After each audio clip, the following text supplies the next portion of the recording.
Hi, my name is Ashley Scher. I'm the founder and CEO of ShareLove.Fund, and we will continue our discussion on the niyamas, which are the observances. And the second one is contentment. That's being happy with where you are and who you are and with what you have, living simply and frugally, and having a calm attitude to learn and accept that what you have is enough. So, all of these are just guiding principles. There's no right or wrong. Ambition is great too, and yoga is about a balance.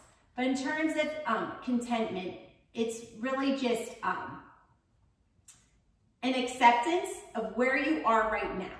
So maybe where you are right now is 1/5 through your registered yoga teacher training.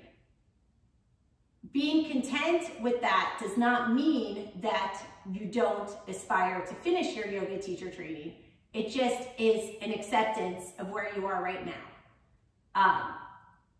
And being okay with this is the current reality, but it is possible to be content and yet still striving for something more. Like, I'm aware that I'm 1/5 done, and I'm content with the fact that I'm continuing to progress to get 100% done. So basically, we can think of this idea of contentment as not like settling for less.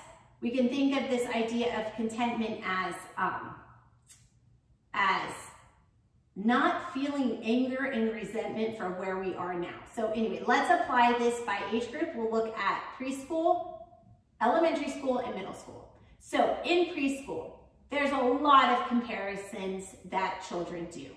He has this, I want that. So we can teach this idea of contentment by, saying, look, we're going to take turns. Maybe this child has more blocks than you have right now, but you have enough blocks to build a tower. Let me help you here. Look, now we built 3 towers together. See, it's fun. Maybe the child won't agree with you and won't say, okay, that's great, I feel content.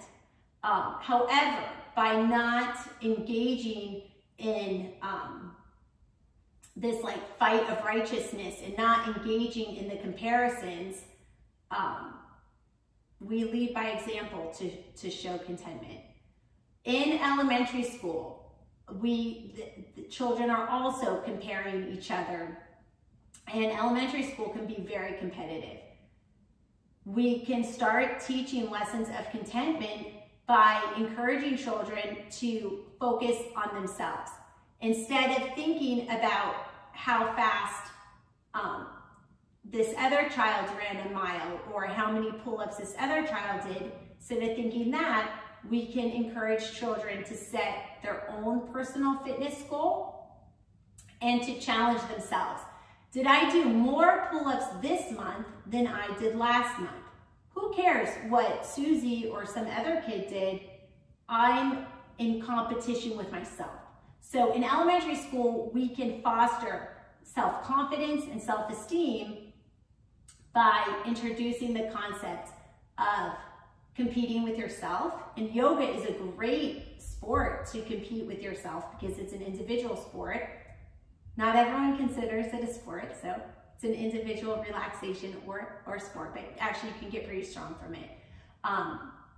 In middle school, we can also teach this idea of contentment through self-reflection and, again, encouraging children to compete with themselves and to set goals for themselves, fitness or personal or otherwise, and to measure themselves not against what others are doing, but to measure themselves against how they stand up to their own personal goals. Thank you for your time. Namaste.